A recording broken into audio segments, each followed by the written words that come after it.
As many of you know, I'm a home health aide and I care for seniors in their home. So one of my darling clients gets a food bank. So the other day when I was cooking for him and making food and taking care of his needs, I said, "Would you like some soup? Would you like me to make some soup?" He said, "Yes, he would."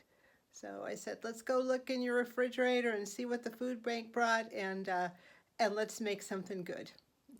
So here's what happened.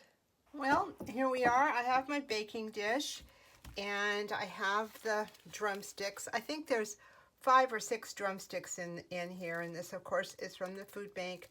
Every time they have a food distribution, everyone gets a package of some sort of meat.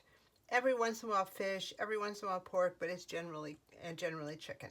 So this is what we're going to be using. I was going to use parchment paper here, but I thought I'd just to wash it anyway. Parchment paper has a way of stuff slides under it and I end up having to wash it anyway. It's not like baking this chicken stuff. So I've got some spray olive oil, and I'm just going to spray the pan like this. All right, here's our chicken. There's 1, 2, 3, 4, 5, it looks like, different sizes, little sizes, big sizes. So I had this in the freezer. I took it out last night, put it in the refrigerator to defrost. I see there's still a little bit of frost there, but it will be okay. I'm going to take it out and arrange it in the baking dish, just like this. Oop. It's a little more stuck together than I thought, but everything will be fine. We're going to put this in soup, so put that one there and put these 2 little guys here, just like that. I'm going to go ahead and spray a little bit of oil on top of the chicken, and I'm going to season it lightly with garlic powder and with onion powder. Because I'm going to be adding chicken broth bouillon to this, that usually has a fair amount of salt in it, and you know, I just like to go easy on the salt. You can always add salt, you can't take it out. So even though I have garlic salt and onion salt, I'm going with the powders instead. I'm just going to keep it simple, give it a little bit of flavor. It's going to go in the soup, so a little bit of flavor will be nice, but it will be overwhelmed by other flavors too. So, oops, just a light sprinkling. I've preheated the oven to 375. I'm going to put that in there. Shouldn't take too long to cook, but while it's cooking, I'm going to get the crock pot ready. I like to have these 3 vegetables in my soup broth while I'm cooking it up. It just adds some nice flavor, and that is celery, and the celery leaves are good, a peeled carrot, and an onion. And I'm just going to chop these things up coarsely and throw them in the soup. By the time the soup is done, these will be limp and not real great. So I take these veggies out, toss them, and then I will steam new carrots and new celery and what other vegetables he wants in there, and put those in. But these are for flavor, and we let them completely deplete. All right, so everything's cut up here. I'm going to just throw it in the crock pot. As you can see, I've quartered the onions. Just going to throw them in. I cut the carrots up, and here's the celery. And depending on the amount of chicken soup you're going to be making, you know, you can vary this amount too. This is kind of for the minimal, for the 5 drumsticks I have. All right, it's been about 30-35 minutes and the chicken is done. I usually know it's done by sticking a knife in the thickest part, not touching the bone, and if it still comes out red, then it is still not cooked. This was a little difficult because they were different sizes. So I'm going to put them straight into the crock pot. The reason I roasted them first is because when you roast them, it helps release some of the nutrients in the bone, and it'll make for a much better chicken soup bone broth. I'm putting it in there, of course, skins it all, and I'm going to also put in whatever liquid was, can't see it, I don't think. Well, there was some liquid in the dish, and I'm just pouring it in there. The only thing I purchased was this broth. It's reduced sodium chicken broth. It was $1 at Walmart. I don't know if it's always $1, but it was during the Thanksgiving sales. So I've had this in the canned version, and it was fine. They also had more expensive name brand versions, but I thought I'd get this, as I say, $1, low sodium. So I'm going to go ahead and pour it into the crock pot here. You can use water too, but I really suggest that you either use bouillon or part bouillon, or water with the bouillon cubes. It just helps intensify the flavor. I'm not entirely sure how much I'm going to pour in. Well, maybe all of it, maybe half of it. I want to cover the vegetables and everything. Let me mix this up and see how well it does. All right, I moved things around, maybe a little bit more. That's probably enough. It's about, I'd say, 2/3 of it is in there. If I need more, I'll add it.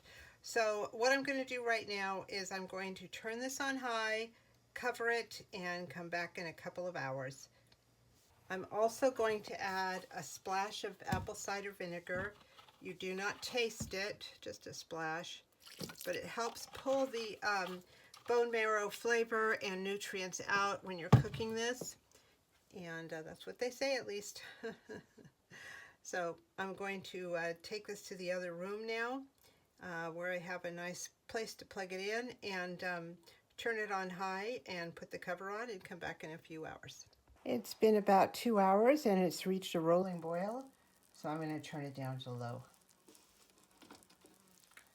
I'm also considering adding some more liquid to this. We'll see in about an hour or two. After thinking about it for a minute, I am going to add more, a little more broth to this. It's so hard to tell what to do. The food itself gives off a fair amount of liquid, so it's just trial and error. I'm just going to give this a stir and put the lid back on and continue cooking. I had this in for about 6 hours. It smells really good. And what I'm going to do right now is I'm going to take the vegetables out and discard them. Got my tongs here. These vegetables are completely depleted. There's nothing left to give insofar as flavor or anything like this. I'm gonna, I think I mentioned earlier, I'm going to be steaming him new vegetables tomorrow and putting that in the soup. There we go. I am not certain if he wants me to shred this chicken into his soup, or if he wants to eat it separately. So I'm going to pull these out and wrap them up in foil separately, and then I'm going to pour the soup into another container and have him try it. If he wants more of that chicken soup bouillon in it, I will add it. If he wants this shredded in the chicken, in the soup, I will shred it. Whatever he wants to do. So that's where we're at right now. I'm going to be putting the chicken in these little plates from Dollar Tree. I went to get something that I could put food in. They have those ones, like those takeout ones, but they're only like 4 or 5 of them for $1.25. So I saw these, and these have a little lip on them, so they'll be perfect for the chicken. I'll wrap the whole thing in foil, and there's 30 of them in the package. I'm usually not in favor of using one-use items, but I'm taking these to his house, and I just will dispose of it there, and one less thing I have to wash. Here's the chicken. It fits perfectly, and there's a little bit of a lip for any residual liquid. I'm going to cover this with foil, and we'll see what he says tomorrow. I also let the vegetables sit for a few minutes, and then when they have a lot of the soup liquid drops to the bottom, and then I just hold these back and pour whatever's left over back into the broth there. So let's try it. I've done it once. Let's do it again. There we go. Quite a bit has come out. This is my second round. So I'm looking forward to what he has to say about this. All's well that ended well with the soup. I took the broth and the chicken to my client's house. Overnight in the refrigerator, the fat in the broth had risen to the top, so I removed that and added the rest of the bouillon broth. I searched in his refrigerator, and he had potatoes, he had celery, he had carrots, and he had yellow squash. And he wanted to have all of them in his soup, so I cut them up and steamed them. He liked the chicken, but he wanted it separate. So, but shredded. So I took it off the bone and the drumstick and put all that chicken separately in another container so he can have it with soup or without soup, however he likes. Here's what it looks like after I had steamed the vegetables and done everything that I could for the broth, and he was really, really happy. Chicken soup, chicken bone broth is so easy to make, nutritious, warming, and even without the food bank, it is very inexpensive. However, I was glad I was able to do this for him and provide multiple meals for him on a very low budget. Thank you so much for watching.